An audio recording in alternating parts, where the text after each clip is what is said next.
हम MG NREGA employees association के banner तले पिछले 12 सालों से हम इस डिपार्टमेंट में काम कर रहे हैं, डिपार्टमेंट ऑफ रूरल डेवलपमेंट में।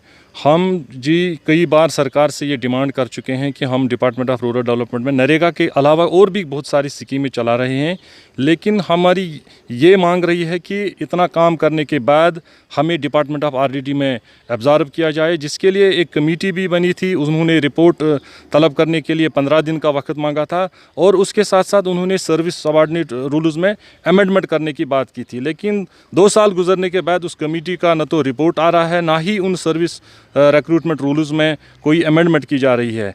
हम इस बात को लेकर कई बार धरने पर बैठे, एहतजाज किया, प्रोटेस्ट किए, लेकिन सरकार इस बात से बिल्कुल टस से मस नहीं हो रही है। वो इस मामले को सीरियस नहीं ले रही है। और जो पिछले 16 तारीख से अगस्त से जो पेन डाउन प्रोटेस्ट चल रहा है, वो इसी नतीजे में चल रहा है कि मुलाजमीन के साथ बार बार मतलब अश्योर किया जाता है, हालो अश्योरेंसेस की जाती है, लेकिन कंक्रीट में अभी तक कुछ काम नहीं किया गया है। जी देखिए, जो इनका जो मेन मुद्दा है कि एब्जॉर्प्शन इन द डिपार्टमेंट, मैं आपको बताऊं, जो ये एमजी नरेगा स्टाफ है actually as per the guidelines ये कॉन्ट्रेक्चुअल है। It is as per the जब तक स्कीम चल रही है या जब तक चल रहा है एमजी नरेगा एक्ट, तब तक इनमें ऑन कॉन्ट्रेक्चुअल बेसिस इनको काम करना है। अब ये डिपेंड करता है अब द गवर्नमेंट कि वो क्या डिसीजन लेंगे इस बारे में। तो यहाँ पे हम ये इस बारे में कुछ नहीं कह सकते। तो it is up to the government to take a call on this.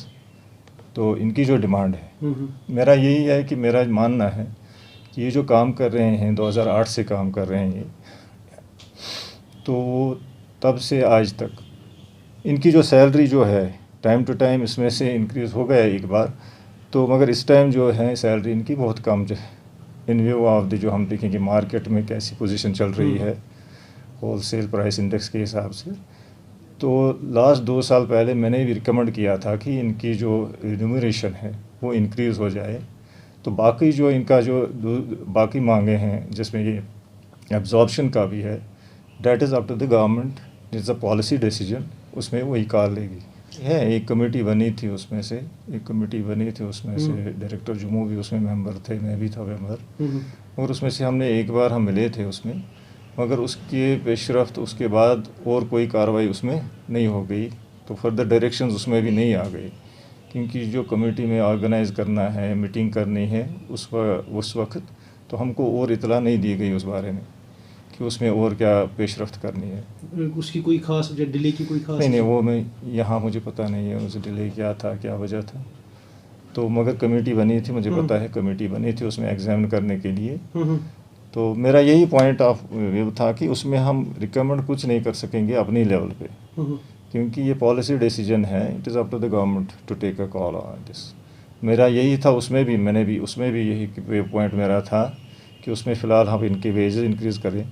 तो बाकी डिपार्टमेंट में उनकी एब्जॉर्प्शन जो ये कह रहे थे कि अगेंस्ट वैकेंट पोस्ट्स करें, तो उस पर हम कुछ नहीं कर सकते थे। That is up to the government to take a call on this. नहीं, वेजेस ऑलरेडी इनकी लो है काफ़ी, 6000 है शायद। 6 JRS में 11,000, 10,500, 11,000 कुछ टेक्निकल असिस्टेंट ले रहा है ऐसे ही। तो वो तो उस हिसाब से हमने रिकमेंड किया था कि उसमें है उनकी जो कम से कम गवर्नमेंट क्या डिसीजन लेगी बाद में उनके एब्जॉर्प्शन के लिए, डेट इज़ अ सेपरेट थी। मगर इनके लिए जो मेन है कि इन view of the price index हम कह रहे हैं, तो वेजेस इनकी उसमें नज़रसानी कंसिडरेशन करने की ज़रूरत है गवर्नमेंट को। अच्छा, ये इस वक्त पेन ड्राइव स्ट्राइक पे है, मतलब इनकी मेरी इल्तिजा भी यही है कि आप रिज्यूम करें, हमारी जो इंस्ट्रक्शंस गवर्नमेंट देगी हम वो इम्प्लीमेंट करेंगे। जो भी हमारे पास इंस्ट्रक्शंस आएगी इनके बारे में वो इम्प्लीमेंट दैट। आपकी तरफ से कोई रिकमेंडेशन गई top to the top? Recommendation मैंने कहा ना, मैंने 2 साल पहले, लगभग 1.5 साल पहले उसमें से वही रिकमेंडेशन दी है रिगार्डिंग दिस, इनकी जो सैलरी है वो हाइक हो जाए।